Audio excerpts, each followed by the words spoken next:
Good evening, everyone. This is a busy month for those of us who would make the case for people. It's a busy month because one of the main groups that opposes population growth, that opposes people, that opposes the birth of babies, has declared October 31st, also known as Halloween, as the Day of 7 billion. The United Nations Population Fund, the largest and most aggressive population control organization in the world, I believe did not choose that date by accident. They were deliberately trying to play on the fears of humanity, imagining us all to be superstitious medieval villagers who, scared of ghosts and goblins and witches and warlocks, would also be afraid of the birth of baby 7 billion. Well, I refuse to don sackcloth and ashes. I celebrate the birth of baby 7 billion. Now, I should say that I believe the choice of October 31st this year as that date was entirely arbitrary.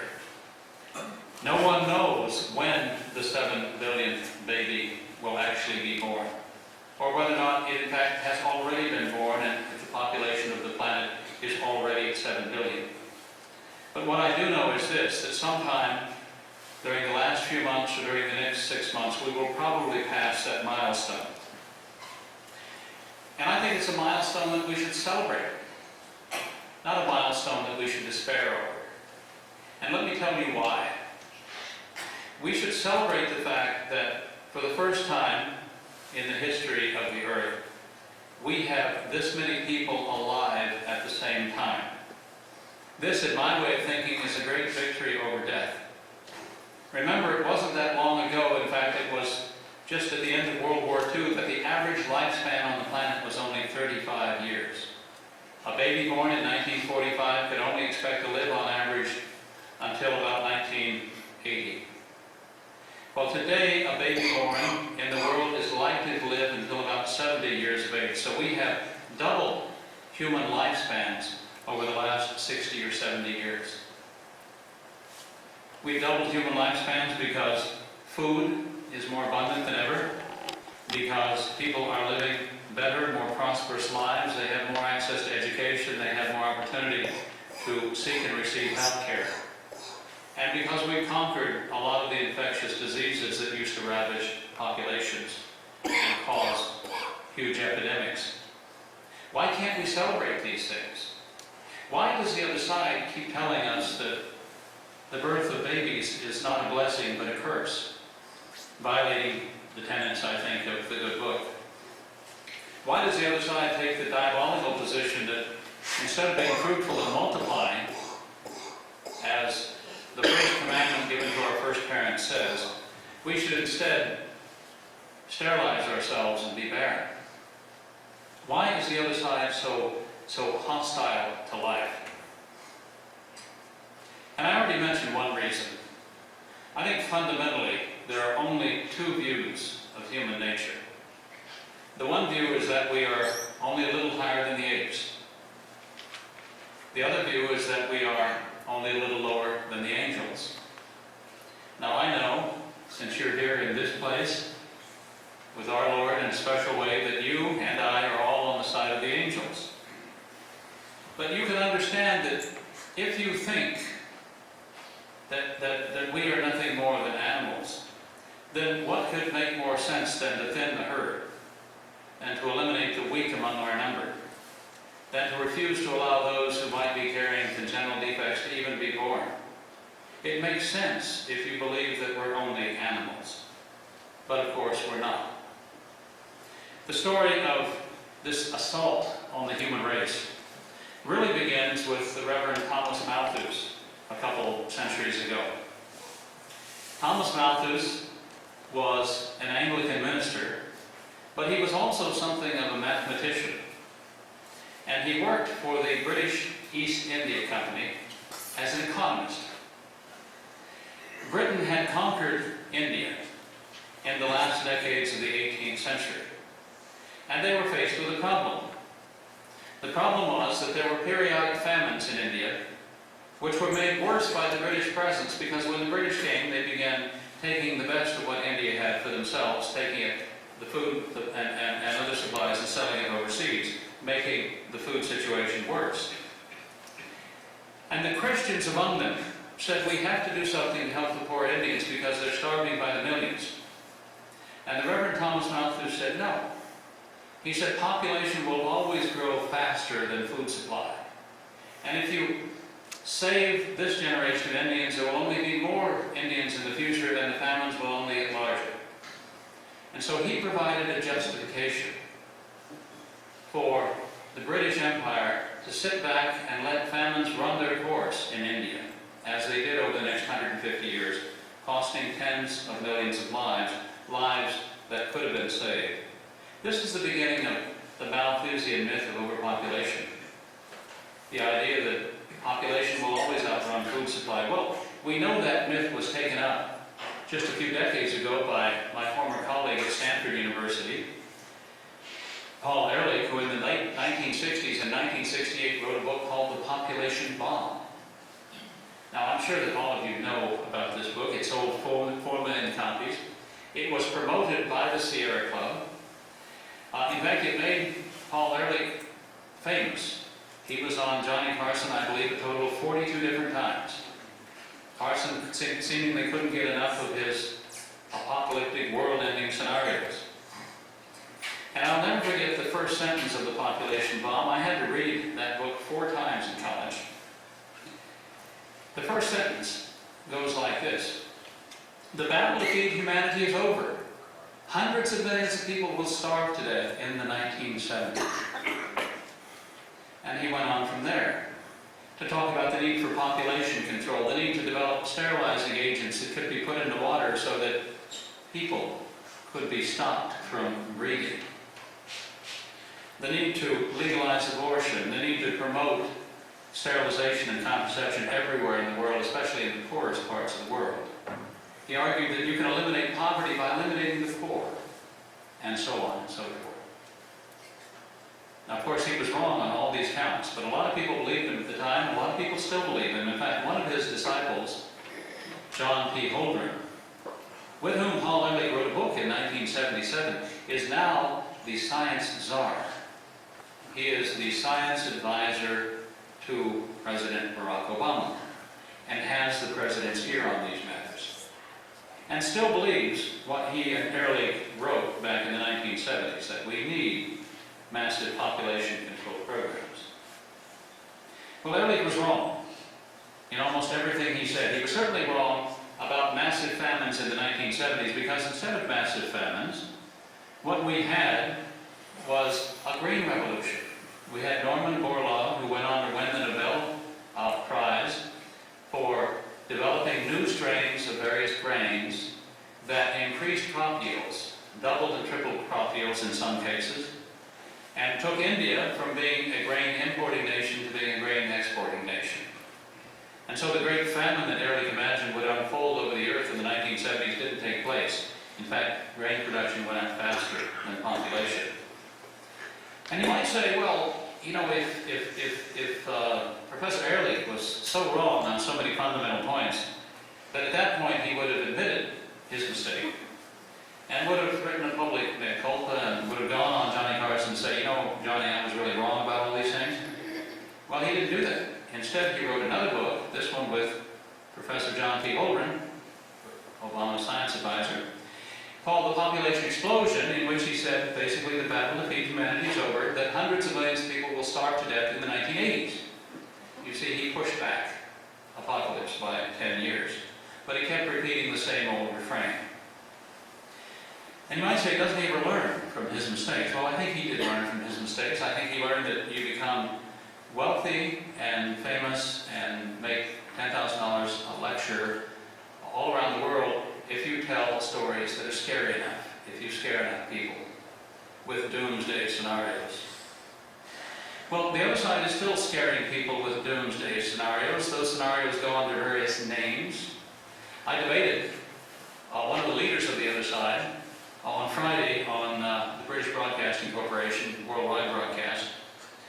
This fellow had written a new book talking about the fact that we were breeding ourselves off the face of the planet, and as a result, we would see the extinction of fish stocks around the world, we would see the depletion of resources, we would see global warming, and ultimately human extinction would follow after we destroyed the planet. Now, at the beginning of the show, I'm pretty sure that the BBC host, our host, was pretty much on his side, because the whole debate opened with ominous music, like Jaws music, and you heard the host intone, by the time you listen to this message, 2 more people will have been added to the population of the earth as we approach the day of 7 billion. So we began. And I said in response, the first thing you have to understand, and that our listeners have to understand, is that the population of the world will never double again. The population of the world is slowing. It's still growing, but at a slower and slower rate, and it will soon peak, and then begin to decline. It will peak around the year 2040, 30 years from now, more or less. It will peak around 8, 8.5, 9 billion. We don't know exactly the number that it will peak at. But everyone now in the field of demography agrees that it will peak and then begin to decline. And so our long-term problem is not going to be a population explosion, because that would require continued doubling of the population. What we are going to see is a population implosion. We're going to see a demographic winter grip more and more countries as populations age and die. And you can already see the future of humanity in the developed countries. Because of the several dozen developed countries in the world, only the United States has a birth rate that is at replacement. Only the United States is having enough children to replace the current population. Every other developed country, Japan, Singapore, Taiwan, Korea, all the European countries, Russia, where I just was a couple months ago, they're all having too few children to replace the current population. In Europe, I said, you're in Britain. You know this. You know that Europe is dying. You know that all European countries, from Catholic Ireland in the west all the way to European Russia on the east, they're only averaging about 1.3 children. Some countries are even below that. Italy is averaging 1.1. Now, if you only average, every couple only averages 1 child, that's a recipe for collective suicide over a very few generations. Think about it. You have a couple producing 1 child, that 1 child marries another only child, they have a single child. You're cutting the population almost in half each generation. Now, I like the Italians. I enjoy my visits to Italy, to Rome, the Eternal City. But how eternal can that city be if the Italians don't start having children? I like the Italians. I'm going to miss them. But if they don't start having children, they'll be gone in a few generations. I have a friend who's a demographer at the University of Milan in northern Italy, Antonio Golini.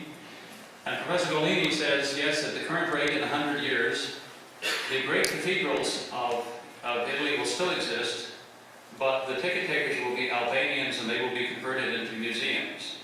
Now that may be somewhat too pessimistic a view, but it is true that a population that doesn't provide for the future in the most fundamental way is condemning itself to extinction.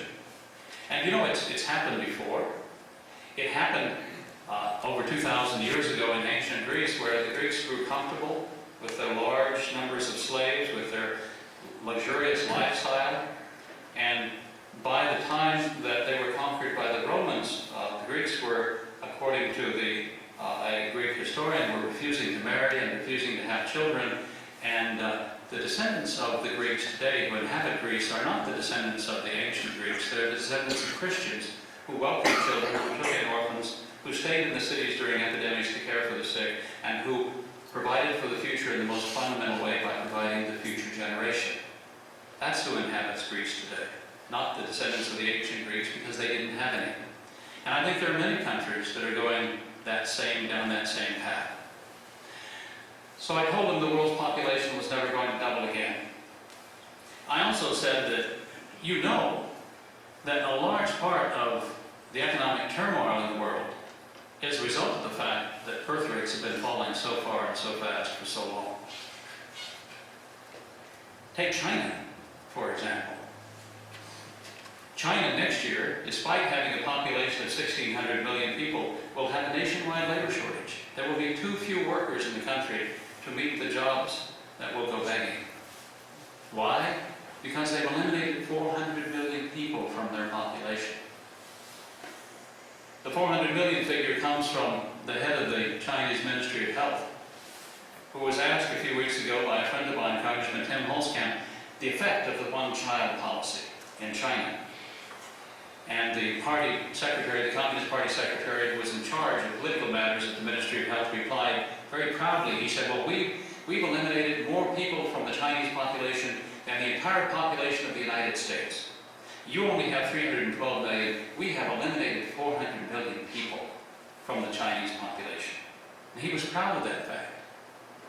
Proud of the fact that they had forcibly aborted over the last 30 years an average of 10, 12, 14 million women a year.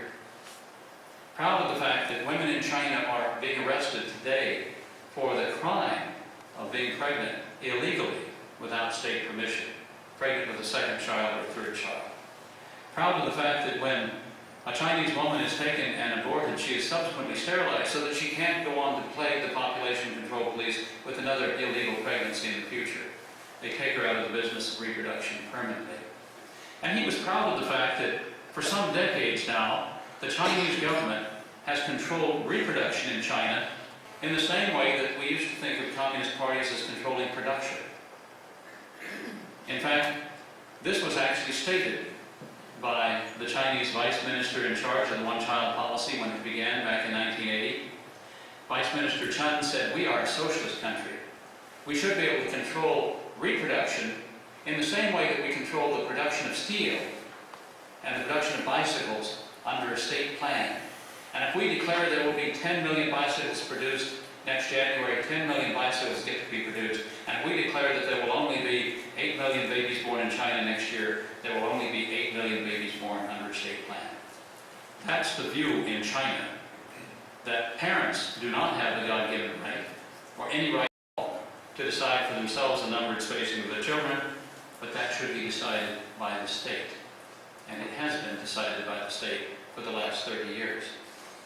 Now, obviously, this is a great moral evil. It's an evil that personally affected me. I was in the operating room when women who were 7, 8, 9 months pregnant were being forcibly aborted. I was there when they were given lethal injections into the womb, lethal injections of a drug that was intended to kill their unborn child and bring on labor contractions. I was there when they were waiting in the waiting room for their baby to die, not knowing if the next time they felt their child would be the last time they felt their child, because the poison was working its evil and their baby was slowly dying inside their own bodies. I was there when they were taken in the operating room and given cesarean section abortions to remove their now dead babies. I was there before such great evils that I was forced to reconsider my agnostic views. You see, I was not, when I went to China, a Catholic. I was not a Christian. I was not a believer of any kind. I was agnostic towards the existence of God. Not that his existence is in any way dependent upon my belief. But I had no time for such thoughts. I was a committed secular humanist. I went to China thinking that abortion was a woman's choice. I went to China thinking that China was overpopulated and maybe it did need a radical population control program to reduce the number of poor in China so that China could develop. And I, like my former colleague Paul Hurley, was wrong on all counts. And I saw I was wrong in that operating room because I will tell you what, if those people in America who claim to be pro-choice had been in that operating room with me and had seen the result of a late-term abortion, a dead baby and a wounded mother, I believe that all but the most hardened of hearts among them would have at that point abandoned their pro-choice position and become instantly pro-life. That's what happened to me. I abandoned any pretense of being pro-choice, I realized that what was happening was the death of a small human being and the grievous wounding of his mother. So I became pro-life at that instant, but something else happened to me at the same time. Something that changed my life forever in an even more fundamental way. Because being present at the killing of these innocents was witnessing the most horrible crime that I could imagine. These unborn children had committed no crime by coming into existence. They did not deserve death, and yet these innocents were being slaughtered by the hundreds in the area I was living, and by the thousands in the county where I was living, and by the millions throughout China.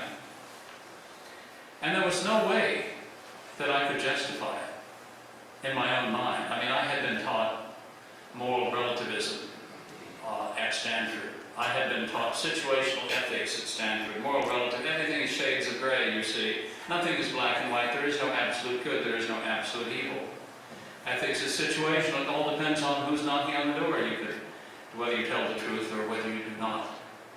Well, all of those things vanished like the fog in the morning mist and the morning sun when I saw this evil unfold before me. Because it became clear to me that there was absolute evil in the world. I could imagine no greater evil than the killing of these innocents. And I thought to myself, there must be a compensating good if such a great evil can exist. I had no choice but to seek the good, because my only other alternative was to say to myself, if such a great evil can exist, then the universe must be mad, and we must all eat, drink, and be merry, for tomorrow we die. And I didn't want to go down that road. And so I began to seek the good, and if you seek the good, of course, you will be led to God, who is the source of all goodness. So my conversion began in that operating room, and I've always had a great love for a particular doctrine of the Catholic Church, and that is the doctrine of the communion of saints. Because I believe that the children slaughtered, the innocents that were slaughtered in China, are with the Father in heaven, and have been praying for my conversion from the beginning. Now, I have spoken out against the one-child policy for many years now, and I've tried to help such children in China in a very weak human way. At the same time, I believe they've been interceding for me before the throne of God in a very powerful, supernatural way, and I wouldn't be here were it not for them. So that moment in the operating room was when I became pro-life and when I began my spiritual journey. It was also, it turns out, the end of my academic career, at least at Stanford. I had completed all the requirements for a PhD. I was teaching courses at the University of California at Berkeley, another high temple of secular humanism. And I thought, I'm going to be the first one in the door in China, and I'm assured a tenure-track position and tenure somewhere. Well, none of that materialized, because after I saw what was being done to women in China, after I left the country with the pleas for help of these women ringing in my ears, I began to speak out against the one-child policy. And my first arguments against it, of course, were moral arguments, that these were grievous violations of human rights, that no one should have to endure a forced abortion, that forced abortions, in fact, were declared by the Nuremberg tribunals in post-war Germany to be a crime against humanity, because Nazi doctors had forcibly aborted some 7,000 Polish women in the death camps in Poland. So I said, this is a crime against humanity. Besides, it's the taking of innocent human lives. This did not win me any friends or favors at Stanford. In fact, my colleagues began to get very upset with me because I was interfering with their opportunities to go to Stanford. The Chinese government was making it very clear to them that if I were not punished, if I were not fired, that their opportunity to go to China would be hindered. So they began to investigate my research. I recall one scholar whose opinions I had long respected came to me and said, you know, Steve, I'm personally opposed to forced abortions in the third trimester of pregnancy. I said, good, Professor Skinner. But then he went on to say, but it's no worse than the Reagan administration denying federal funding for free abortions for poor women in the United States. And I was blown away by this example of moral relativism. How can you equate a forced abortion of a woman who's carrying a viable unborn child with the principled refusal of a pro-life president to use our tax dollars to fund abortions which take the lives of innocent children? How can you equate the two? What sort of strange calculus do you use to reach that conclusion? Needless to say, he refused to read my dissertation. Then I had another advisor who was scheduled to go to China the following year after my trip, who said to me, he said, I have to resign from your dissertation committee because if I have any association with you, I won't be able to go to China. I don't know whether what you're saying about what's happening in China is true or not, but I can't simply afford to be associated with you. So that was the end of that. God had something more important for me to do, it turned out. I didn't know it at the time. But he had other work for me to do, and he let me know the work that he intended me to do. The notice came, I think, for the first time in the form of a phone call from a Benedictine monk by the name of Father Paul Marx. It must have been 1983. I had been under investigation by Stanford for 2 years at that point. The investigation was to last for 6 years in total. And he called me and invited me to speak at a pro-life conference. Now, I've been trying to get the word out about forced abortions and forced sterilizations and infanticide in China. Did I mention that doctors in China kill illegal babies at birth? They do. They do. But people on the left weren't listening. The people who were pro-choice, it turned out, were also pro-population control, and even more so. I went to see at one point, before Father Marx called me, I went to see Eleanor Schmiel, who was the head of the National Organization of Women at that time, and I laid out before her what was being done to her sisters in China. I showed her photographs of cesarean section abortions. I had tape recordings of meetings at which senior party officials were telling young, pregnant, frightened women they must get an abortion, they have no choice. And she listened to all this and she said, well, I'm personally opposed to forced abortion, but after all, China does have a population problem. And they would do nothing. Nobody on the left wanted to hear about forced abortions in China because they were applauding the fact that China was reducing its population, because they were all population control fanatics. They all wanted fewer babies born and fewer human beings on the planet. So nobody on the left was listening. I thought these people were pro-choice, and I realized that when push came to shove, they were really in favor of reducing human numbers by any means possible. They were really, when it comes down to pro-abortion, has nothing to do with the choice. So when Father Marx called, by the time he called, I had exhausted my overtures to the left, and I was ready to listen. But I wasn't really ready to go to a pro-life gathering. I must say, I had been taught to keep my distance from you people at Stanford and Berkeley. I was referred to in those circles as by names like fetus-loving fanatics. And yet no one else was listening. And so I said, okay, Father, I will come now, but I don't know what sort of group I'm going to be addressing. He said, don't worry. You'll fit right in. And then he said, I can't afford to pay you, but you can bring some of your books along and maybe you'll sell a few. So I went. Best offer I had. And I found myself among a group of the most warm and loving and charitable people who ever existed. In fact, I didn't know that such people did exist because, without being too harsh upon academics, many people in the academic community either worship the random dance of atoms, they're radical materialists, or they worship themselves. They imagine themselves to be little demigods, which I guess has to do with having adoring freshmen sit at your feet for year after year after year. You get an exalted opinion of your own importance.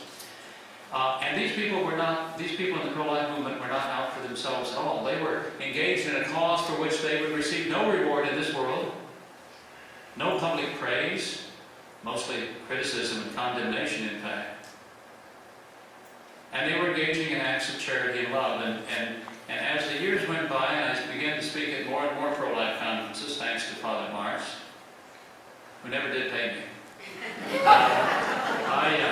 I began to want to be like you, because I began to see that you had something that I didn't have, and that my former academic colleagues at Stanford didn't even aspire to having. So I criticized in the beginning the Chinese policy on moral grounds, on human rights grounds. But it also became clear to me that this policy of eliminating human beings makes no economic sense at all. Makes no economic sense whatsoever. And this is an argument we have to use with people who do not share our faith, who are only interested in dollars and cents, who are only interested in the bottom line, and who have come to believe that babies are burdens and not blessings, who have come to see people as mere consumers of resources rather than producers, as they rightly should be seen.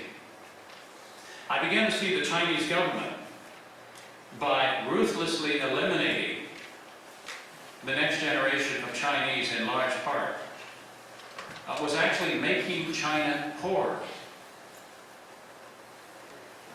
And I mean that literally, because the baby born in China today, you can do the calculations, I have, will cost a certain amount of money to raise to adulthood and educate. And then after that, he or she will enter the workforce and be a producer of goods, a producer of wealth for the next, say, 50 years. And if you calculate the present future value of that child at birth, you come up on the positive side of the ledger by several $1,000s in China, despite the fact that China is still a relatively poor country. And what that means is that every baby in China who's aborted is the death of a small fortune. Every baby in China who's aborted makes China poor. Of course, it also makes China spiritually poor as well, morally poor as well. It weakens families, it weakens communities, it weakens the bonds that hold society together, but it also makes them poor in a material sense. The same calculus holds in the United States. We've eliminated 50 million people from our population, and the present future value of a baby born in the United States is probably around $1.5 million. So every baby eliminated in China is not just a moral defeat for all of us. It also makes us poor. You see, the other side doesn't want us to realize this. The other side is trying to convince us that we are nothing but stomachs and mouths. And we have to remind them that every stomach comes with two hands attached, and every mouth has a creative God-given intelligence, which works on behalf of itself and behalf of its neighbors, its community, its nation, to make things better. And so China's policy, the policy of population control, makes no economic sense. China, the party secretary in charge of the Ministry of Health that I mentioned earlier, who told Congressman Tim Holzkamp that they had eliminated 400 million people from the population, was mad. Has the Chinese leadership lost its collective mind? They made China poor by their one-child policy. And they've also created a lot of other problems as well. They virtually destroyed respect for the elderly. In China, a society which once held the elderly in high esteem, now, in part because there are so many elderly in China, China has the largest elderly population in the world, and it's growing very rapidly. Remember, the family in China in the second generation of the one-child policy consists of 4 grandparents, 2 parents, and only 1 grandchild. So you have this population pyramid that's been turned on its head. You have this huge and growing population of elderly who are increasingly held in disrespect, and you can see that in the allotment of medical care. It's hard to get a hospital bed if you're elderly in China today, unless you're well-connected or very wealthy. Most elderly are turned away in favor of young people of working age. And there is a euthanasia movement afoot in China today, encouraged by the Chinese Communist Party, which is advocating voluntary, quote-unquote, euthanasia. Now, I know something about how this word voluntary is used in the Chinese context. because the Chinese government also claims that all of the abortions in China are voluntary as well. It claims that it can arrest a woman for the crime of being pregnant, it can lock her up for weeks or months, it can subject her to morning to night propaganda sessions, it can refuse to let her see her other child or her husband or her parents, it can hold her incommunicado, it can feed her 2 bowls of rice today and half starve her to death, but as long as she walks the last few steps to the abortion clinic under her own power, after having had her will beaten down in this fashion, the abortion that follows is said to be voluntary. Well, the euthanasia campaign that I believe will unfold in China in the years to come will also be quote-unquote voluntary in the same dismal fashion. It's created a generation of young people in China who are mostly male and who are probably the most self-centered generation that China has ever seen. This is a generation that has no brothers and sisters. You learn sharing and selflessness, I think, in the family first with your siblings, first and foremost. Not the only place you can learn it, and many of us have to learn that lesson over and over again, but that's where it begins. This generation has no siblings. And then there are the missing baby girls. Tens of millions of baby girls have been killed in China. After birth, by female infanticide, and before birth, by sex-selective abortion. Sex-selective abortion is increasingly common in China today because there are ultrasound machines everywhere. You can make a very good living in China as an ultrasound technician if you have an ultrasound machine, because from morning to night you will be wanding women who are about 6 months pregnant who want to know one thing and one thing only: carrying a boy or a girl. If they're carrying a boy, they celebrate, and if they're carrying a little girl, they schedule an abortion. There are over 100 million baby girls missing in Asia, in China mostly, but also in India and Vietnam and a few other countries, because of this preference for sons and the elimination of little girls. You have a huge and growing population of young men who will never be able to get married, never be able to form a family, and you have social problems as a result. You know, what do we call bands of unattached young men? Well, we call them gangs. Sometimes we call them armies. Sometimes we see them in Asia as groups of illegal immigrants who enter neighboring countries like Russia and Burma and Thailand and so forth. So, you also have cross-border trafficking women. You have women, young women being brought in from North Korea, from Burma, Thailand, from Vietnam, on the promise of factory jobs. When they get to China, they're sold to the highest bidder as wives. The lucky ones. The unlucky ones are sold into brothels for other purposes. So that's the one-child policy in China. That's population control run amok, you might say, and if it were just China, it would be bad enough, but we have documented, we at the Population Research Institute have documented abuses in 42 different countries around the world. 42 different countries where women are denied medical care unless they agree to have an IUD inserted. In Mexico, if a woman goes to a hospital to give birth, she's asked if she wants a temporary method or a permanent method. The temporary method is an IUD, the permanent method is sterilization, tubal ligation. If she says she doesn't want either, she's often given one or the other anyway. This is a government requirement, has been for some time. The birth rate in Mexico now is below replacement. The Mexicans now, this generation of Mexican women, are having too few children to replace the current population. 1960, the average Mexican woman averaged 6 children. Today, she averages less than 2, in part because of this sterilization campaign. So there are abuses everywhere. And the abuses are funded by us.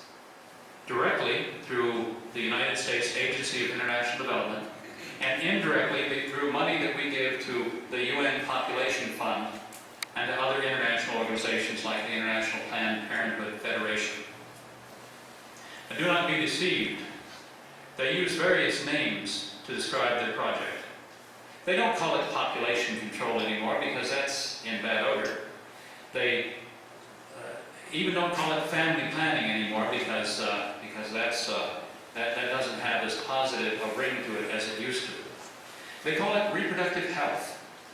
What these organizations say they're doing, what USAID says it's doing, what the UN Population Fund says it's doing, is simply improving the reproductive health of women around the world. Now, who could object to healthcare programs?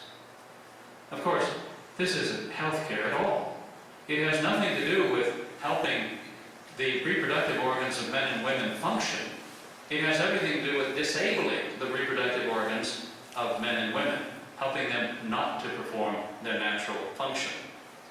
In fact, it comes through very clear if you read their journals. The definition of the reproductive health of a population, in the eyes of the UN Population Fund, is the percentage of women of childbearing age who have been sterilized or who are using modern methods of contraception. The higher the percentage of women who have been sterilized or who are using modern methods, so-called modern methods of contraception, IUD, Norplant, Depo-Provera, Implanon, all the rest, the greater the reproductive health of the population is said to be.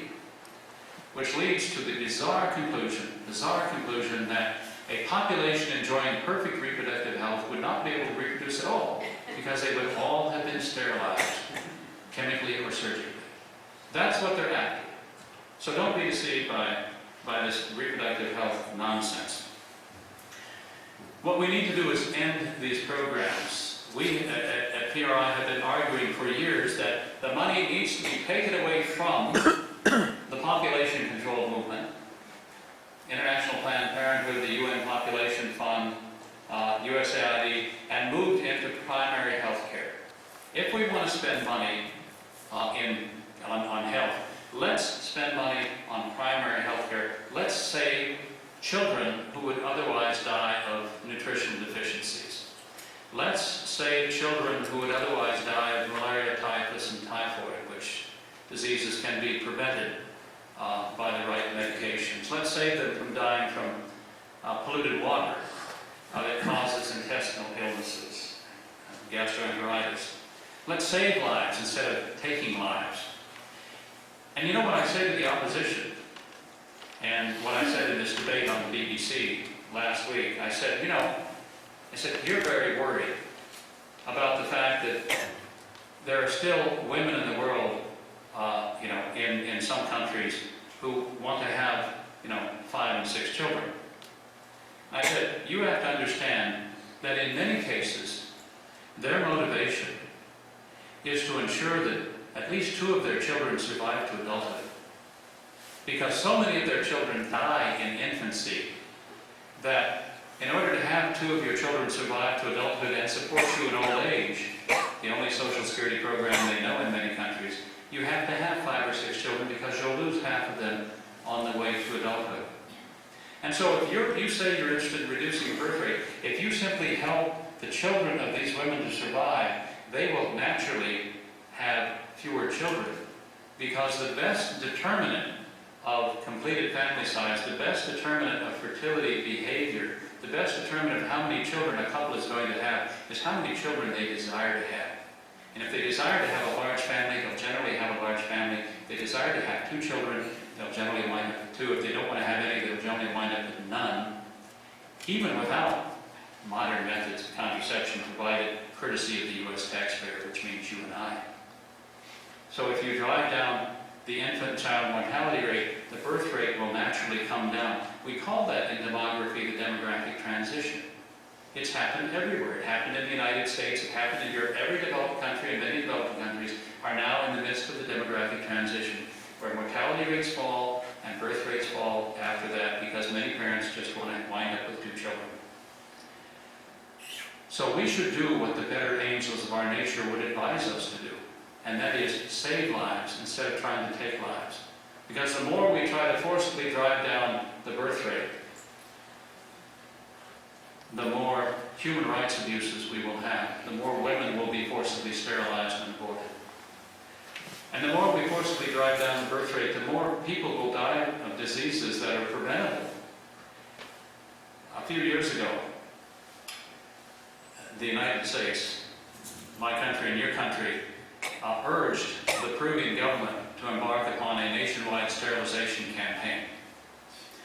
And the Peruvian government, which receives a lot of foreign aid from the United States, especially the Ministry of Health, receives more than half its budget from the United States, said, yes, we will do this. Over the course of the next few years, they sterilized 300,000 women. Now this in itself was an egregious violation of human rights. These women were simply told to report for sterilization. They were told if they didn't come in, their children would be taken out of, would be denied medical care. They were told if they didn't come in, they would get trouble, they might lose their jobs. So they came in. But at the same time, people in Peru began dying of typhus and typhoid and malaria. There was a malaria epidemic in Peru. Malaria is very uncommon in Peru, but in those years, malaria became common. Why? Because during the course of the sterilization campaign, all of the doctors and nurses were under orders to do sterilizations and sterilizations only. They were in fact required to bring in at least 2 women for sterilization each month on pain of losing their government job.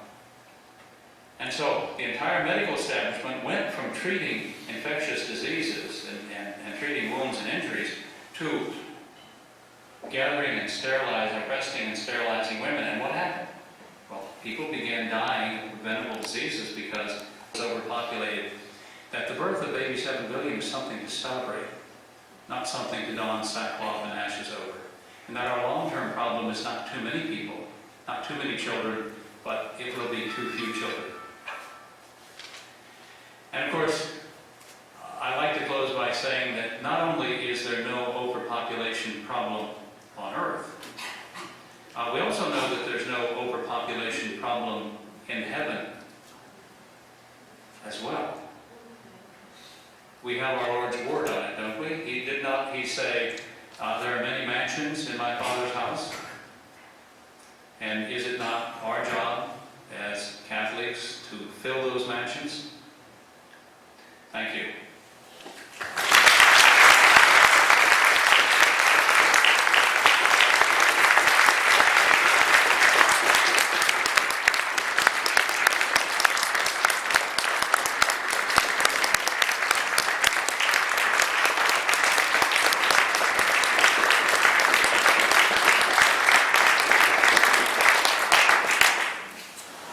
Now, Bonnie has given me permission to take a few questions.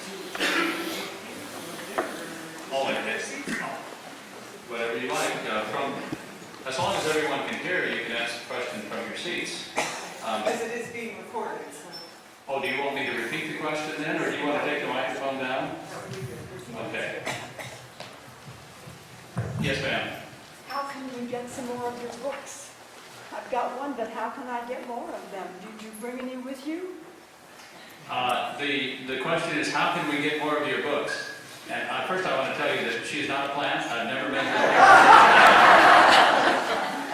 But I do have a few of my books with me. But I want you to know this. I want you to know that I wrote these books, but I have donated these books to PRI. So that if you want to make a donation to the Population Research Institute, which is a Catholic nonprofit, then I will be happy to sign a book for you. And my lovely bride is, I think, off to the side with a couple boxes of different. At the entrance. Is she over there? Down on the side? Down below, yeah, the entrance. Okay, down below, the side entrance.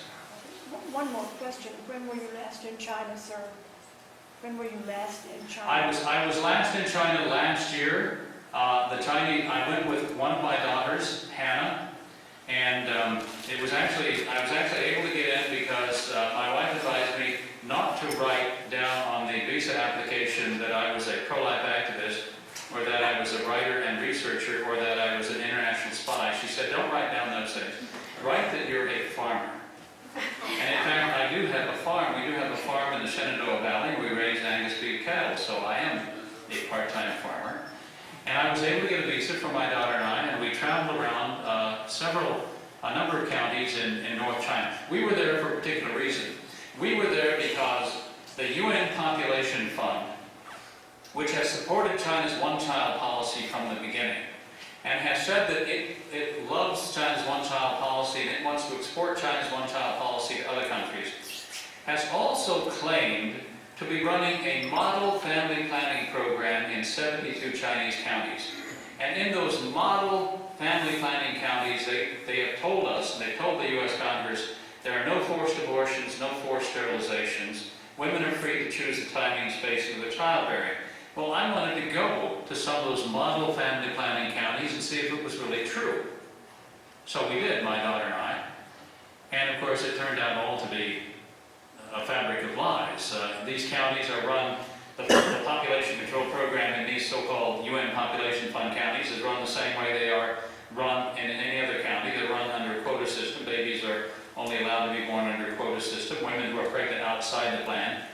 arrested for being pregnant illegally. Forced abortions, forced sterilizations occur. So that's why I was in China. The other thing that I did, though, was I visited with a large number of Catholics in China. I visited some Catholic villages in North China. These are villages that have been Catholic for 400 years. These are villages that were converted during the last decades of the Ming Dynasty and the early decades of the Qing Dynasty, 300 and 400 years ago, by Jesuit and later Dominican missionaries. And they're villages in which almost 100% of the people are Catholic. The village life centers around the church. In fact, the head of one village I visited, a village of a couple thousand people, was also the chairman of the parish council. So you could see the congruence between the church and the local village. And in those villages, I saw something extraordinary. In those villages, I saw lots and lots of children. And not just boys. Because in any Chinese village, you will see some boys, very few little girls. In some village classrooms, you will go in a classroom, first grade classroom, there'll be 25 little boys and there'll be 7 or 8 little girls. The little girls who are missing are not presumed dead, they are dead. They've been killed by female infanticide or sex-selective abortion. But it was different in these Catholic villages. There were lots and lots of children. The chairman of the parish council had 7 children. His oldest was about to take her final vows in a local religious order. The driver that I hired locally, another Catholic, had 5 children. I said, how did you manage to have 5 children? He said, he said that when they did a census in 2000, my wife and I only had 2 children, but we told the census takers we had 5. Because we knew that the census takers were not the population control police, they were just interested in the numbers.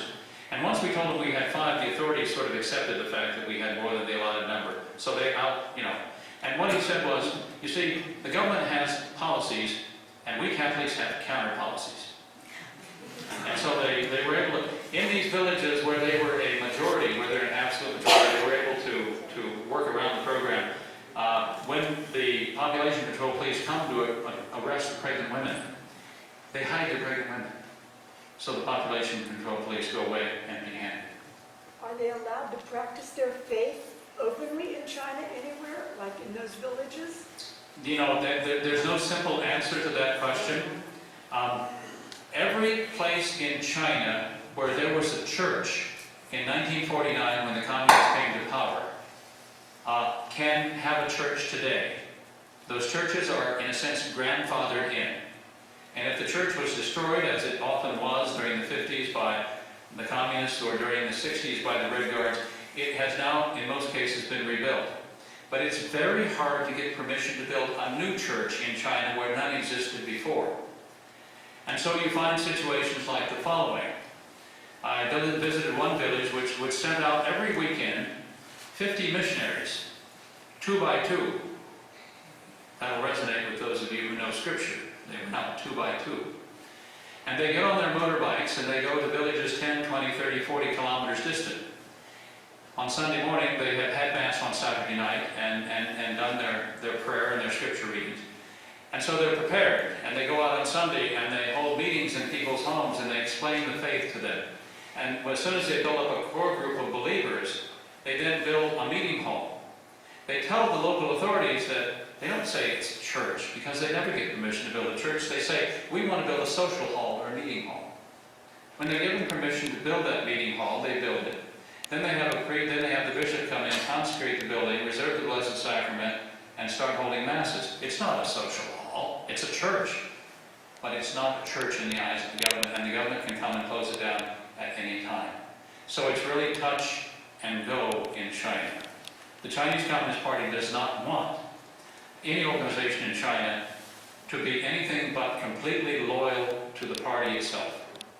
And so it has always been suspicious of Catholics, because we Catholics have other loyalties, don't we? We're loyal to our Father in heaven, we're loyal to the Blessed Trinity, we're loyal to the Magisterium, we're loyal to our local bishop and to our priest. And those loyalties the Communist Party cannot tolerate. And so there is a continued attack by the party, by the Communist Party, on the Catholic Church in China. And there is continued persecution. Next question. Yes, sir. Tell me, in your knowledge of the population control problem, or epidemic, as it might be, Muslim countries, are they subscribing or not subscribing? In my limited knowledge of the internet, that basically the Muslims are just waiting for all the population controls to actually work, and there'll be more Muslims than any other type of demographic personage. This question comes up all the time. And the answer is that if you look at the Muslim world, and I mean everything from Morocco in West Africa across Egypt into the Middle East and then on through Pakistan and Afghanistan, winding up in Indonesia, the Muslim world is a very, very mixed picture. There are now many Muslim countries which are where the people are having too few children to replace the current population. The largest and most populous Muslim country is Indonesia. They're now averaging about 2 children, below what they need to maintain their current population of 200 plus million. Jordan, Turkey, Tunisia, Morocco and the West are all countries that are in similar situations. So Turkey more resembles in its fertility Europe than it does resemble Saudi Arabia. Then you have the Middle East.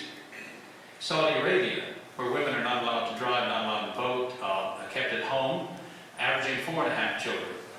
The Palestinians, who live on the West Bank, who live on the Gaza Strip, averaging about 4.5 children. The Palestinians who have been encouraged by Hamas and by the Palestinian Liberation Organization from the beginning to have many children so they can win the war of the cradle with the Jews and drive them into the sea. They still have fairly high birth rates. The Jewish population of Israel averages 2.5 children. The population of the surrounding Arab countries averages about 4.5. So over time, that situation becomes increasingly unfavorable to Israel.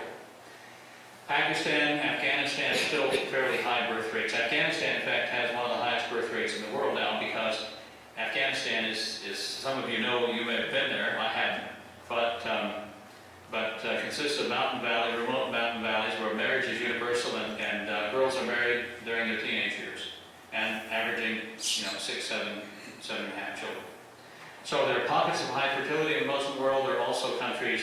Egypt is now at about 2.7, 2.6 children per woman. Given that infant and child mortality rates are still fairly high there, that is just about replacement. So the population is not booming. So it's a very mixed picture. Europe, of course, whose southern neighbors are all Muslim, is very worried about the growing Muslim population of Europe. But they really, in a sense, only have themselves to blame because the Europeans have stopped having children, by and large, right? Europe averages 1.3. Well, the average across Europe, from Catholic Ireland to European Russia, is about 1.3 children now. That's well below what they need to maintain the current population. Their populations are aging. Spain, southern tier, Spain, Portugal, Italy, all averaging about 1.1 children. And every night, across the Straits of Gibraltar come the little boats from Morocco, carrying 20 and 30 Muslim Moroccans into Spain who take jobs that would otherwise go begging because the Spanish population is busy eliminating itself by not having children. So, on the one hand, the Europeans are nervous about continued Muslim immigration. On the other hand, they need the workers because they're not providing for the future in the most fundamental way by providing the future generation. You see, and if you don't do that, if you go down the road of having every couple only have one child, over very few generations you commit a kind of collective suicide. And in my view, some of the people in the southern European countries better decide who they want to give their country to because they obviously don't want it themselves because they're not providing for the future. The same thing is true in Russia. The Soviet Union lost all of its republics, but Russia, with 144 million people, still has some of the southern and eastern Muslim groups within its borders, and they have average 3 children. The ethnic Russians average about 1.5. So again, over time, the Muslims are growing and the ethnic Russians are shrinking. But it's not as if the question is one of differential fertility. You see, it's not as if the Muslims are all having 10 children. It's just that they're having more children than the native populations. And someone in the future is going to inherit those pleasant lands north of the Mediterranean. It probably won't be the descendants of the modern-day Germans and French and Italians, unless they start having children. And Italy now is in such straits that I've looked at the numbers, and there are so few young people in Italy now because the birth rate has been so low for so long that in order to stave off population decline, every young Italian would have to marry in their early 20s and would have to average 4 children in order to stabilize the population and stop its precipitous decline. And I don't see any combination of incentives that could be used to get all Italian young people, those more interested in the single life and urban life in the city than in marriage and family, to have that many children. So, in a sense, they've already signed their death warrants. That's putting it too strongly, but they are already on a downward course that will be very, very hard to reverse. Yes, sir, in the back. Could you elaborate on your statement about that we fund most of the population control programs in the world? Well, we do. In fact, we were the instigators, if you will, of the establishment of the UN Population Fund, which was set up in 1968 at the close to the peak of the hysteria about the population bomb. Paul Ehrlich's population bomb was published that same year. And we funded it. We provided most of its funding in the early years. And of course, we encouraged our allies in Europe and Japan to join in funding this population control organization. We passed a population stabilization act back in the 1960s, which makes one of the goals of our foreign aid program population stabilization. And the other goals are environmental. Yes, sir. It seems interesting that kind of points out your comments about how countries that have these birth control programs, they also lose that sense of individual human dignity, human rights. We had this incident where a young girl in China was hit by 2 cars, and people just sort of left her to die and didn't care. So there seems to be a pointing out of that how selfish China has become under this one-child policy. The question is, has the one-child policy made China a more selfish nation than it was? I think the one-child policy has been terribly dehumanizing for the Chinese people. It has lowered the value of human life. In part, you say, well, that's the result of 60 years of rule by the Chinese Communist Party, which is officially atheist, which has 70 million members who, as a condition of joining the party, have to declare themselves to be atheist. You cannot join the party if you're Christian or Catholic. In fact, you can't join the military if you're Catholic, because they don't trust Catholics with guns. So the whole idea of the sanctity of human life, the sacredness of human life, has disappeared from China as a result of this ruthless program.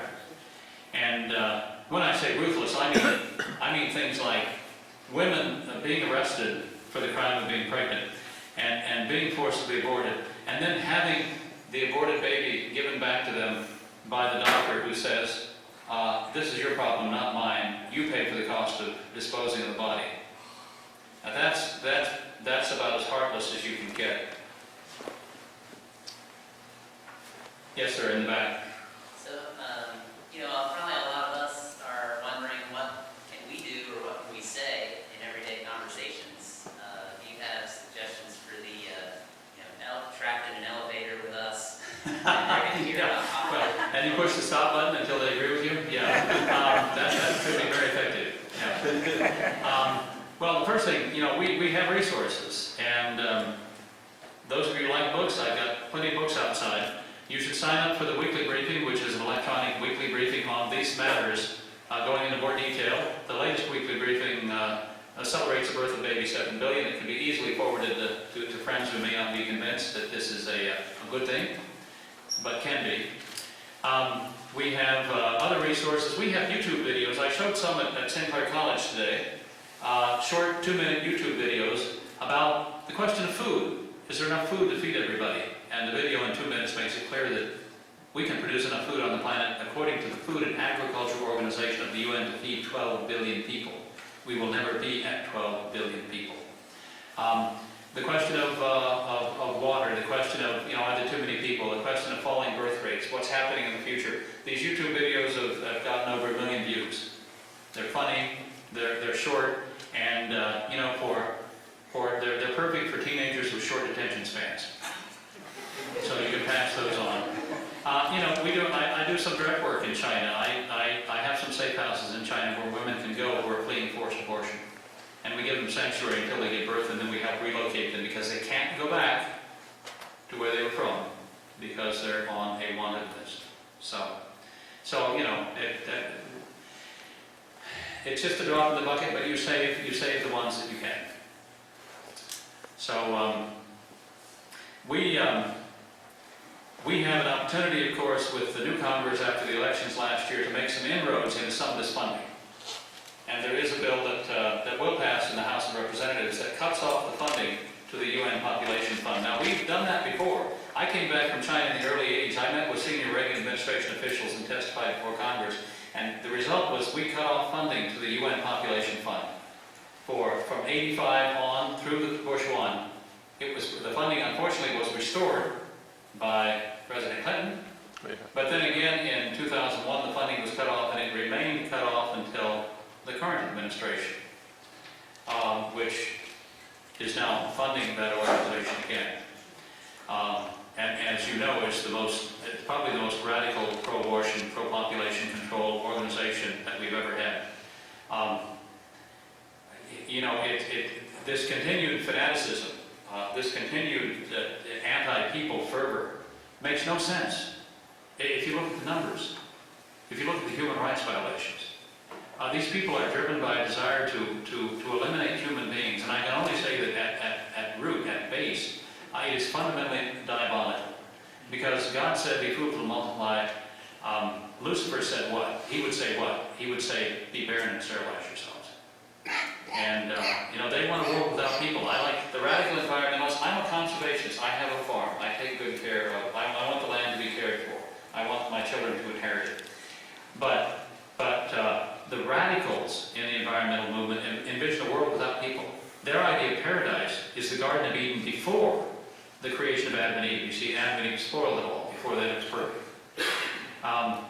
So these are really radical positions that are taken by people who have no love for children, marriage, family, and must be opposed. And certainly they should not be allowed to use our resources to accomplish their ends. It's bad enough that they use private resources, but we can't do much about that. But for them to use public resources to feed at the public trough in a time of fiscal austerity makes no sense at all. We've got to stop this money. Yes, ma'am. Do you think the U.S. is the one developed country that still replaces ourselves? Why do I think the U.S. is the only developed country that is still replacing itself? That's an interesting question. I think it has to do with two things primarily. One is the strength of religious belief in this country. It obviously makes a difference if you read the good book, because, as many Americans do on a regular basis, because the good book says repeatedly that children are blessings from the Lord. America remains a very religious, we are a very religious people. America is a very religious place. 90% of Americans believe in God. In Europe, the figure is barely over 50%. About half of Americans are in church every Sunday. In Europe, it varies between 5% and 25%. I think the highest rate of church attendance is in Spain, it's at 25%. But in Germany and other places, it's down at 5%. So we remain a religious people. We understand that the purpose of life is not confined to the things that we can see and touch and feel in this world, but there is a greater purpose in our time here. So we understand that every human being has a soul, and every child who comes into the world has a spark of the divine in him, his immortal soul that will survive this world and this body and go on to share eternity with God in the next, if he or she makes the right choices. So we understand that. So we are more accepting of children because of our faith. Also because I think we have, beginning in 1994, given a $1,000 tax credit to every child under the age of 16 against someone's tax liability. So we have a more favorable tax structure than European countries or Japan or these other countries. A young couple of modest income with 3 or 4 children probably won't wind up paying any income tax. They will pay Social Security tax, but they won't pay any income tax because of the $1,000 per child tax credit and the $4,650 dependence deduction. Now I think it doesn't go far enough.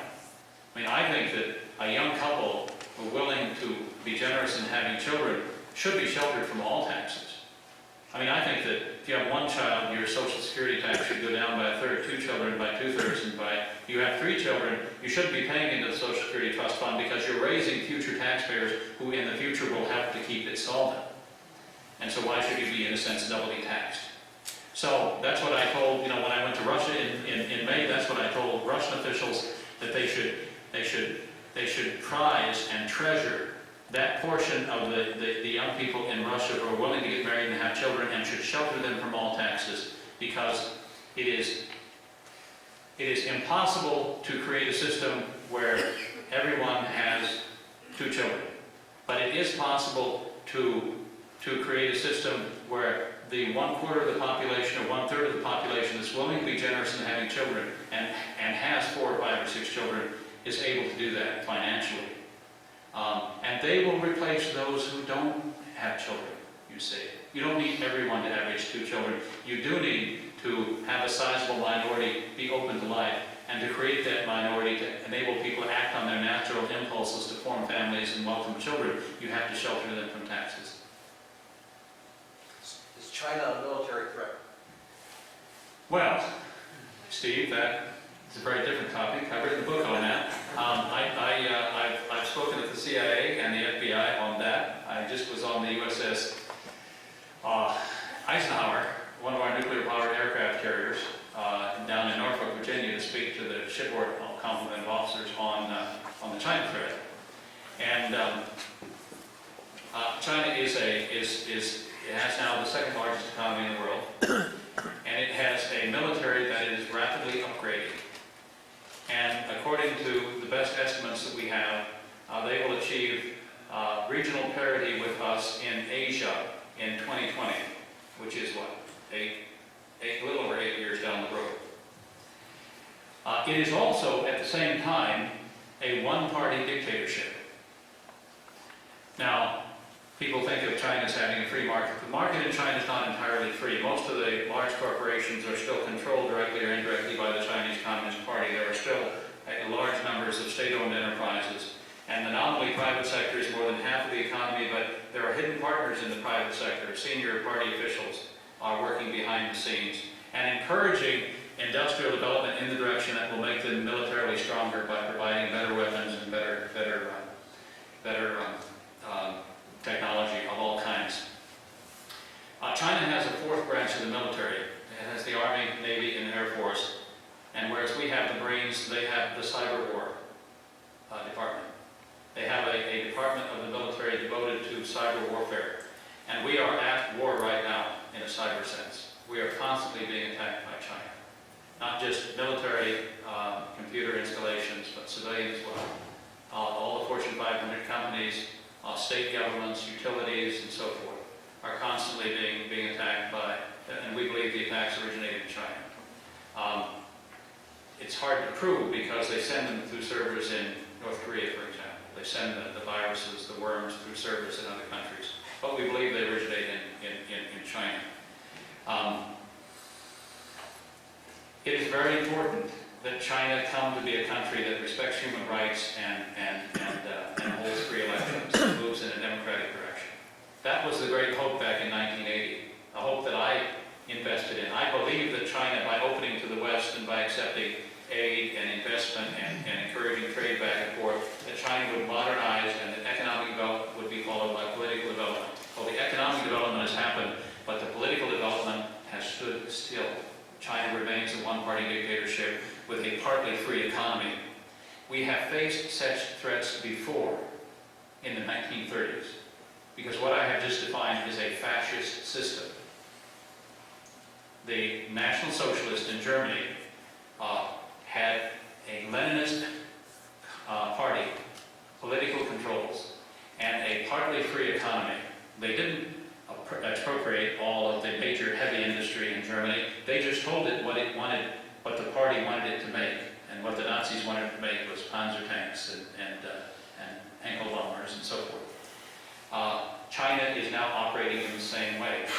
China has the same sense of historical grievance that Nazi Germany had and stoked among the German people after what it considered to be the unfair treaty that ended World War I. China believes that it has been mistreated for the last 150 years and that its rightful place is at the center of the world, with other countries around it bowing low and paying tribute to China.